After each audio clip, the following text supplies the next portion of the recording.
Selamat pagi anak-anak. Good morning everybody. Hao. Kita di sini berasal dari Sekolah Dasar Bahagia. Ya, anak-anak semua, saya harap semuanya di sini sehat-sehat dan bergembira. Di sini kita akan melanjutkan lagi pembelajaran kita yang dimana pada belajar di Sekolah Dasar Bahagia. Kita akan memulai pendalaman materi kita pada pagi hari ini. Tema 2 yaitu menyayangi tumbuhan dan hewan. Ya. Selanjutnya kita akan membahas dimulai dari muatan Bahasa Indonesia KD 3.8 dan 4.8 ya. Ya, mari kita mulai dari yang pertama, subtema 1, manfaat tumbuhan bagi kehidupan manusia. Di muatan Bahasa Indonesia KD 3.8 ini, di tema 2, subtema 1, kita mulai pembelajaran keempat. Lanjutkan di pembelajaran keempat, seperti yang terlihat gambar kakak yang sedang memegang buku pena. Di sini kita akan membahas mengenali karakter tokoh dalam dongeng. Karakter tokoh dalam dongeng itu ditemukan ada 4 cara. Yang pertama, disampaikan secara langsung oleh pembuat dongeng. Dan yang kedua, itu melalui percakapan antar tokoh. Dan yang ketiga adalah disampaikan oleh tokoh lain. Selanjutnya, pendapat tokoh lain. Jadi 4 cara itu adalah cara kita untuk mengenali karakter tokoh yang terdapat di dalam dongeng. Kemudian kita pun masih tetap di pada Bahasa Indonesia pembelajaran keempat. Namun saat ini mari kita berlatih. Mari kita membaca kembali dongeng yang berjudul Mencari Pohon Buah. Itu terdapat di buku pena ya. Di sini bisa kita baca juga, bisa dilihat mencari pohon buah. Langsung coba baca ya, anak-anak. Selamat mendengarkan. Pada suatu hari, monyet yang kelaparan bertemu dengan jerapah. Monyet tahu bahwa jerapah sangat pandai mencari makan. Jerapah memakan daun-daun dari pohon yang tinggi. Monyet pun meminta bantuan jerapah untuk mencarikan pohon buah untuknya. Jerapah mengajak monyet ke dekat sungai. Di sana ada banyak pohon. Jerapah berkata, "Ini pohon jambu. Tidak banyak hewan yang tahu bahwa buahnya enak."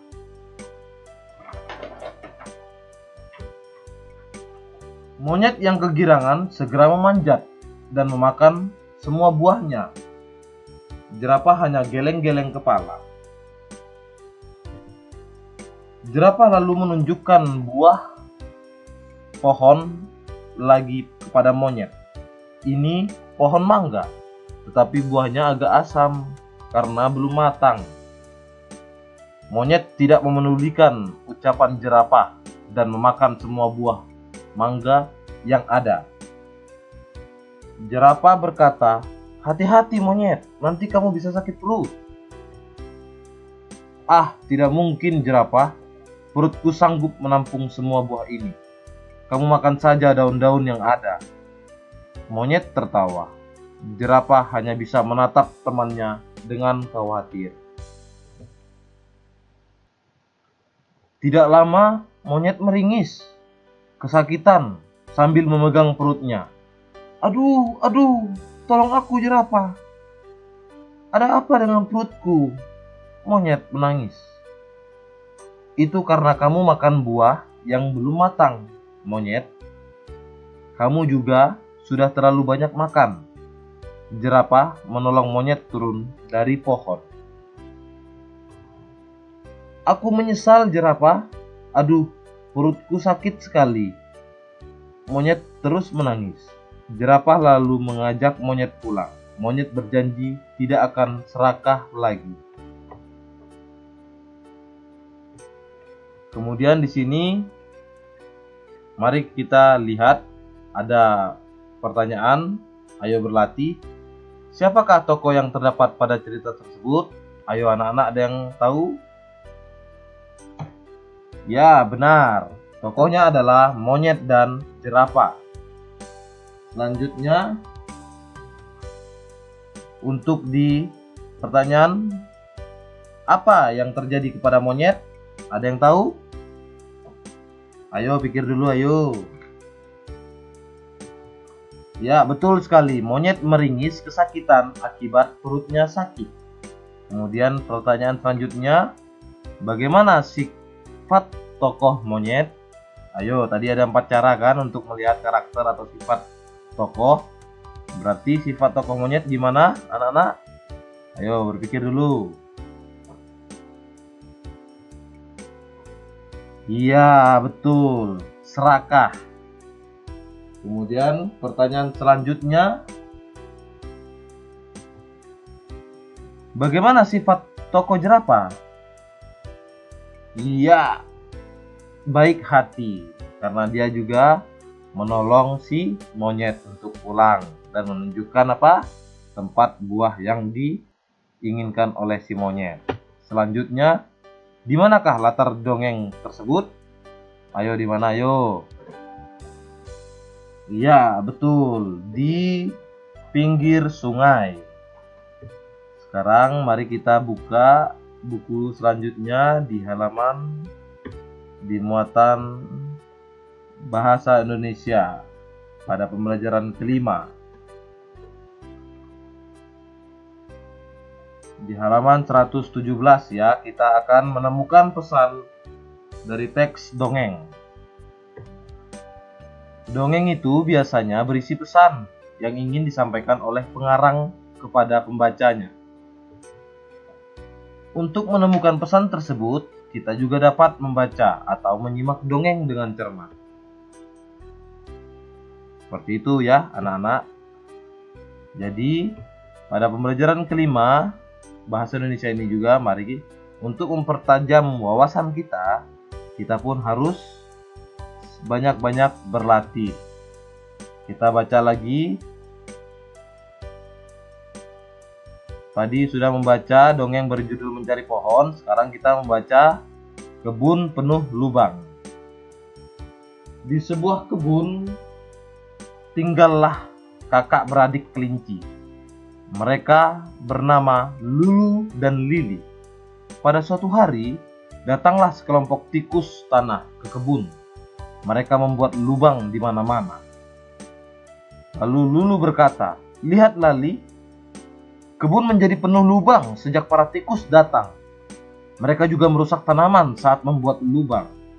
Kemudian Lili menjawab si adiknya, "Iya kak, kalau begini banyak tanaman yang akan mati." Lulu berkata, "Sebaiknya aku bicara kepada mereka." Kemudian dijawab oleh adiknya si Lili, "Betul kak, kakak harus menegur mereka."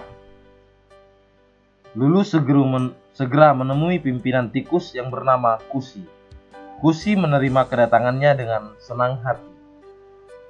Lalu Lulu berkata, "Maaf Kusi,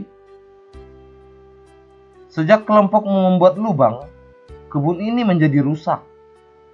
Sebagai penghuni kebun, kita semua harus menjaga kebun." Kemudian Kusi menjawab, "Maaf Lulu, kami tidak bermaksud merusak kebun. Kami hanya ingin berlindung dari hujan." Lalu jawab Lulu, "Sebaiknya kamu beritahu kepada teman-temanmu agar lebih berhati-hati saat membuat lubang."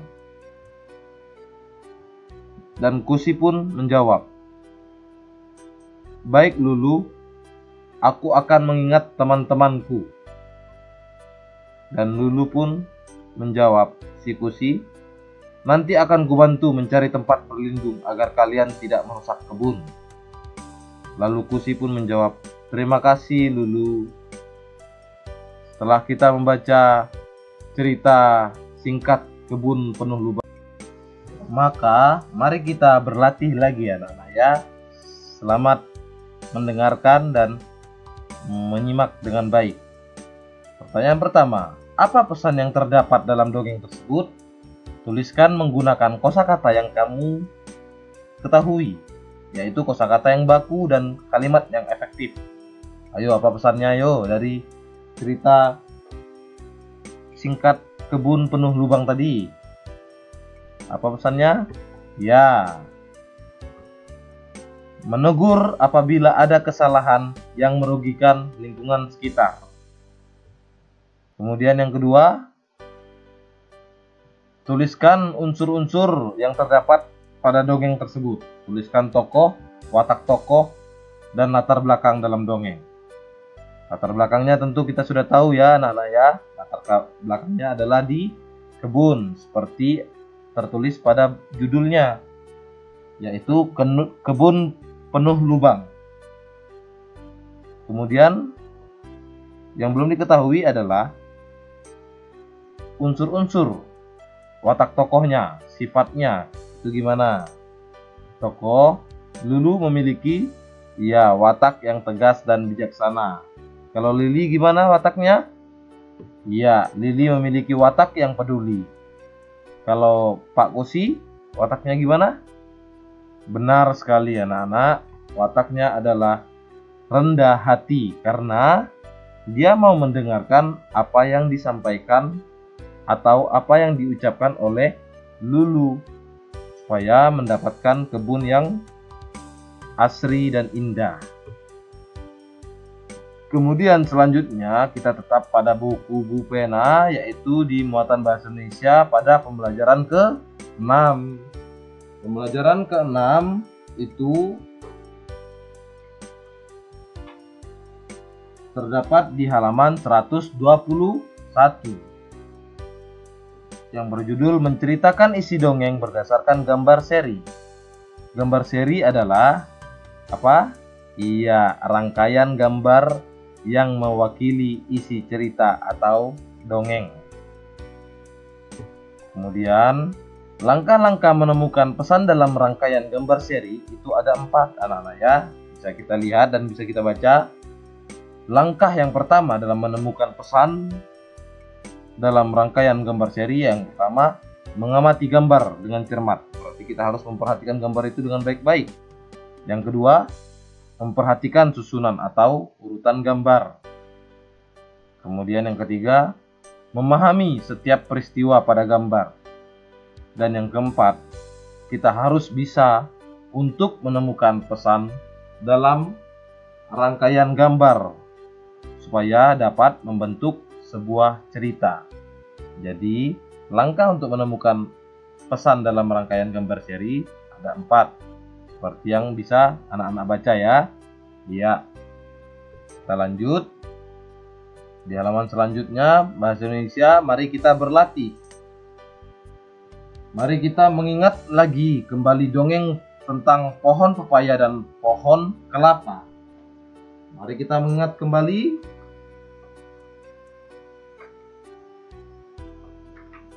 Masihkah anak-anak ingat? Yang dimana cerita pada pohon pepaya dan pohon kelapa itu terdapat di halaman 108 Bu Pena. Boleh anak-anak buka juga Bu Penanya dan boleh juga lihat di sini. Kita lihat dulu gambarnya. Aku banyak manfaatnya, kata pohon kelapa. Itu urutan nomor 1. Lalu nomor 2 kita lihat, itu sepertinya adalah pohon pepaya. Dia seperti sedih ya, terlihat dari wajahnya. Kemudian yang ketiga, sepertinya mereka sedang berdiskusi. Lalu yang keempat, pohon pepaya pun mengatakan, aku mudah dipanen. Isi dari dongeng pohon pepaya dan pohon kelapa itu apa? Ya, pohon kelapa itu menyombongkan dirinya dengan mengatakan, akulah yang tinggi, disukai oleh manusia. Semua tubuhku bermanfaat bagi manusia. Buahku dapat dimakan. Bila aku sudah tua pun, namun buahku tetap bisa menjadi bahan makanan. Tubuhku sangat kuat, dapat dijadikan jembatan. Daun-daunku pun berguna untuk membungkus ketupat, serta tangkai-tangkai daunku pun dapat digunakan untuk membuat sapu. Lalu sahut pohon pepaya, pohonku memang tidak terlalu tinggi, supaya mudah untuk diraih dengan tangan, sehingga dapat dimanfaatkan dengan mudah seperti daunku. Bila direbus, maka daunku pun bisa mengobati penyakit. Selain itu, buahku pun manis dan dapat melancarkan pencernaan. Itu yang dijawab sama pohon pepaya. Jadi, bisa kita simpulkan ya anak-anak ya, pesan dari dongeng itu adalah benar. Kita harus tetap merendahkan hati dan tidak boleh sombong. Karena segala sesuatu itu pasti memiliki kelebihan dan kekurangan. Ingat itu anak-anak ya, kita harus merendahkan hati, tidak boleh sombong. Selanjutnya kita lanjut kepada muatan PPKN KD 3.1 dan 4.1. Di pembelajaran 4 ini, muatan PPKN, kita akan membahas tentang meminta maaf kepada orang lain. Terlihat seperti pada gambar, dia bersalaman, yaitu minta maaf dan menunjukkan dirinya. Sepertinya dia mengaku salah. Ya, saya salah, maafkan saya. Mungkin seperti itu ya. Meminta maaf itu sebaiknya diucapkan dengan tulus dan ikhlas. Ingat anak-anak ya, harus tulus. Meminta maaf juga harus diucapkan dengan sungguh-sungguh, dengan niat yang baik, dan tidak akan mengulanginya lagi. Sehingga kita pun dapat ceria berteman dengan satu dengan yang lain.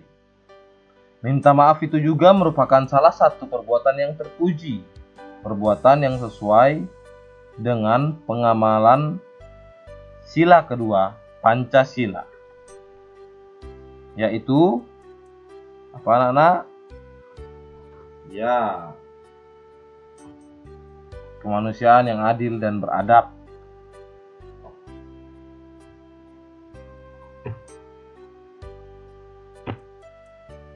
Kemudian mari kita berlatih. Lengkapilah percakapan dengan ucapan permintaan maaf sesuai gambar. Bisa kita lihat ya gambarnya ya. Kira-kira apa ya di gambar A? Itu bercerita, Jonas, kenapa kamu datang terlambat? Kita kan berjanji untuk bertemu pukul 6 pagi di taman. Kira-kira apa jawabannya ya dengan ucapan permintaan maaf? Ada yang tahu? Iya, betul sekali anak-anak. Maaf, aku terlambat teman-teman. Boleh seperti itu. Atau mungkin anak-anak ada memikirkan yang lain. Yang jelas harus diawali dengan kata maaf. Dan dilakukan dengan tulus serta ikhlas. Kemudian gambar yang kedua yaitu adalah, apakah kamu sudah merapikan kamarmu Dayu? Itu pertanyaan yang disampaikan oleh ibu. Kita bisa lihat ya, kamarnya sangat berantakan sekali. Menurut anak-anak, apakah jawaban yang akan disampaikan oleh Dayu untuk permintaan maafnya kepada ibu? Iya, benar sekali anak-anak. Maka Dayu akan mengatakan, Dayu minta maaf bu, kamarnya belum Dayu rapikan. Jadi kita harus mengatakan minta maaf dulu ya di awal, baru kita berjanji tidak akan melakukannya lagi. Dan muatan PKN pembelajaran kelima, bisa kita lihat gambarnya ya. Anaknya sedang sakit.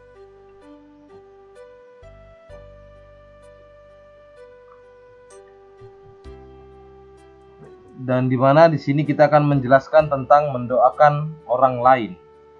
Saat kamu berdoa, kamu dapat mendoakan teman atau orang lain yang sedang mendapat kesulitan. Ya, anak-anak, di sini juga kita bisa lihat gambar sedang sakit, yang dimana mendoakan orang lain adalah perbuatan baik yang sesuai dengan pengamalan sila pertama dan sila kedua. Apakah itu sila pertama, anak-anak? Ya, sila pertama adalah ketuhanan yang Maha Esa. Kemudian sila yang kedua, benar, kemanusiaan yang adil dan beradab. Selanjutnya, di muatan ini, yaitu PPKN, mari kita berlatih ya. Kita membaca cerita terlebih dahulu yang berjudul Mendoakan Kakak. Setiap pagi, Fitri dan kakaknya diantar ayah ke sekolah. Pagi itu, kakak berangkat lebih pagi karena akan mengikuti ujian. Ayah akan mengantar kakak pagi ini sehingga tidak bisa mengantar Fitri. Fitri tidak marah. Fitri turut mendoakan kakak agar dapat mengerjakan ujian dengan baik. Fitri juga mendoakan kakak agar mendapat nilai yang bagus. Kemudian, pendapat kita kira-kira gimana ya anak-anak ya mengenai sikap Fitri itu? Ada yang bisa jawab? Iya, betul. Sikap Fitri itu baik. Dia rela berkorban dan mendoakan sang kakak. Itu merupakan perbuatan yang baik. Lalu yang kedua, apakah Fitri sudah mengamalkan sila Pancasila? Ayo jelaskan. Sudah belum? Ya, dia sudah mengamalkannya. Karena dia mendoakan orang lain. Sebab perbuatan baik itu juga sesuai dengan pengamalan sila pertama dan sila kedua. Seperti halnya yang sudah Lasu sampaikan tadi. Sila pertama itu berbunyi apa anak-anak? Iya, ketuhanan yang Maha Esa. Yang kedua, benar, kemanusiaan yang adil dan beradab. Kemudian yang ketiga, apakah akan kamu lakukan jika kamu menjadi Fitri? Kira-kira anak-anak mau nggak kalau jadi Fitri? Akan melakukan seperti yang Fitri lakukan nggak? Iya, bagus sekali. Kita harus melakukan hal yang sama seperti apa yang dilakukan oleh si Fitri. Lalu kira-kira apa ya manfaatnya kalau kita berbuat baik sama orang lain? Kira-kira apa ya anak-anak ya kalau kita berbuat baik dengan orang lain itu? Iya, betul. Banyak sekali manfaatnya. Itu akan membuat hati kita pun menjadi senang. Dan kita pun bisa membuat beban orang lain itu menjadi lebih ringan. Bagus sekali. Jadi kita harus terus berbuat baik dengan tulus dan ikhlas terhadap orang lain ya. Dan juga tetap semangat dan terus berkarya. Caranya dengan belajar yang sungguh-sungguh. Ya anak-anak ya. Mari kita lanjut lagi di pembelajaran yang PPKN. Menceritakan pengalaman berbuat baik pada orang lain. Si kakak berkata, ada banyak perbuatan baik yang dapat kita lakukan untuk orang lain. Sila kedua, Pancasila menjadi pedoman bagi kita untuk selalu bersikap baik kepada sesama manusia.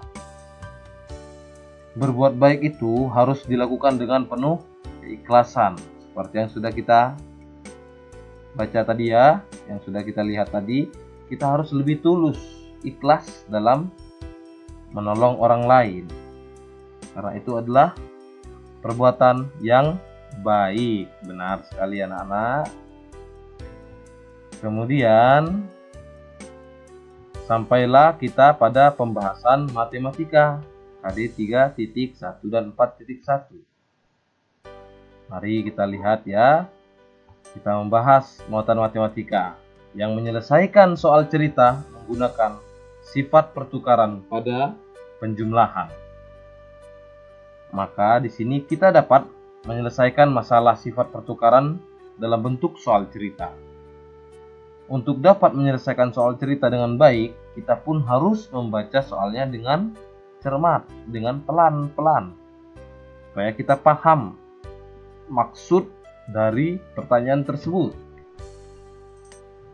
Di sini kita akan membahas dan mempelajari lebih dalam tentang sifat komutatif atau pertukaran pada penjumlahan, yang dimana dapat ditulis dengan rumus A ditambah B sama dengan B ditambah A. Ya, itulah rumusnya. A dan B itu merupakan bilangan caca.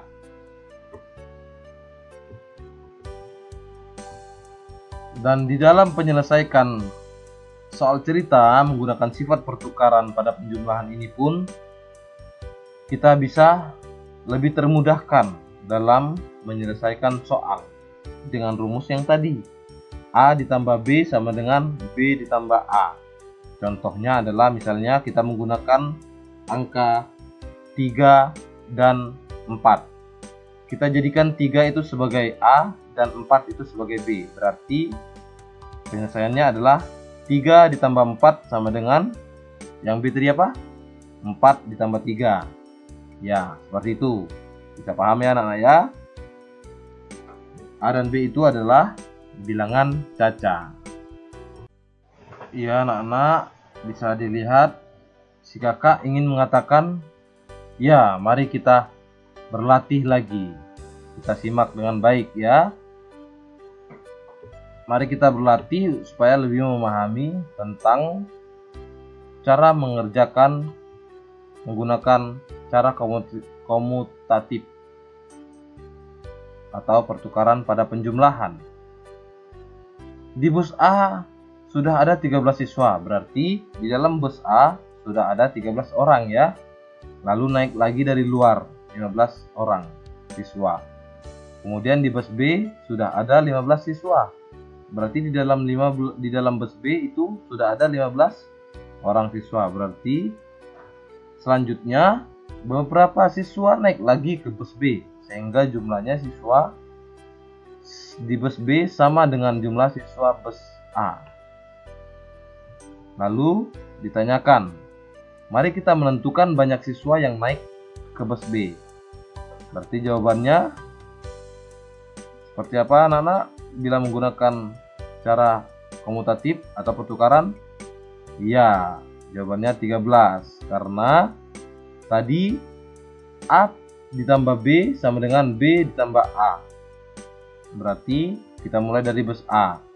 Bus A yang pertama adalah 13 ditambah 15 sama dengan di bus B berarti 15 ditambah ya 13 karena yang 13 siswa itu yang A dari bus A. Kemudian yang kedua, tuliskan banyak siswa di bus A dan bus B sesuai dengan sifat pertukaran pada penjumlahan. Sifat pertukaran pada penjumlahan banyaknya siswa di bus A dan bus B adalah seperti yang sudah Lausu sampaikan tadi ya, 13 ditambah 15 sama dengan 15 ditambah 13. Dan kita lanjut ke pertanyaan yang kedua. Ibu membeli 55 jeruk dan 70 salak untuk acara arisan. Pertanyaannya, ibu menempatkan 55 jeruk ke wadah merah dan 70 salak ke wadah biru. Berapa jumlah jeruk dan salak di kedua wadah tersebut? Adakah anak-anak yang bisa menjawab? Bisa mengerjakannya? Ya, benar. Kita tinggal menambahkannya saja. Berarti cara pengerjaannya adalah kita harus biasakan juga menggunakan kalimat jawab ya. Jumlah jeruk dan salak di kedua wadah tersebut adalah 55 ditambah 70 sama dengan 125 buah. Lalu pertanyaan kedua, setelah itu ibu menukar wadah buahnya.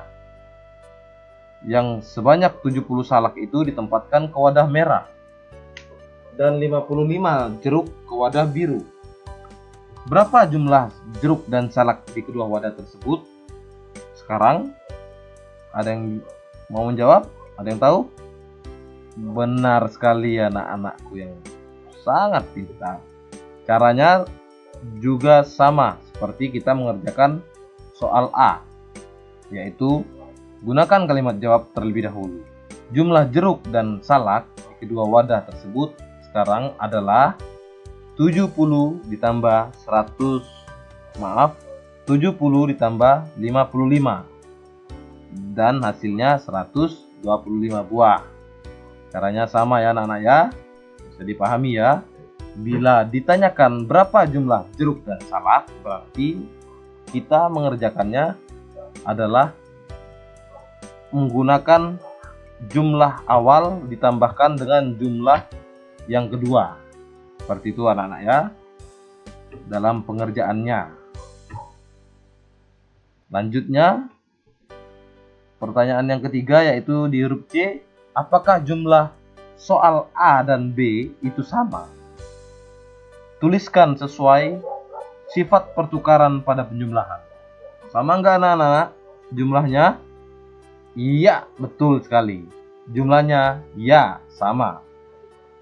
Lalu, wah, itu ada yang digaris, berarti kita juga tetap harus menjawab pertanyaan itu. Tuliskan sesuai sifat pertukaran pada penjumlahan. Ya, mari kita jawab juga pertanyaan demikian. Sifat pertukaran pada penjumlahan tersebut adalah 55 ditambah 70 sama dengan 70 ditambah 55. Seperti yang rumus tadi ya anak-anak ya. A ditambah B sama dengan B ditambah A. Anak-anak langsung yakin pasti mengerti dan memahami tentang akan apa yang sudah kita pelajari hari ini. Oleh karena itu, Lausa harap pun kalian mengulangnya kembali, selalu diulang-ulang, selalu dibaca dengan baik dan benar. Tidak bosan-bosannya untuk membaca buku supaya biar lebih terpahami. Oleh karena itu, Lausa pun mohon pamit dulu. Sampai di sini dulu pembelajaran kita untuk hari ini ya anak-anak ya. Lausa harap kalian tetap menjaga kesehatan, tetap rajin belajar, semangat, dan juga bantu orang tua ya anak-anak ya. Ingat juga untuk tetap banyak minum air putih, dan bila ingin keluar rumah juga tetap harus menggunakan masker. Oke anak-anak ya. Lausa harap kalian sehat selalu dan sampai jumpa anak-anak. Terima kasih. Cece. Sisi.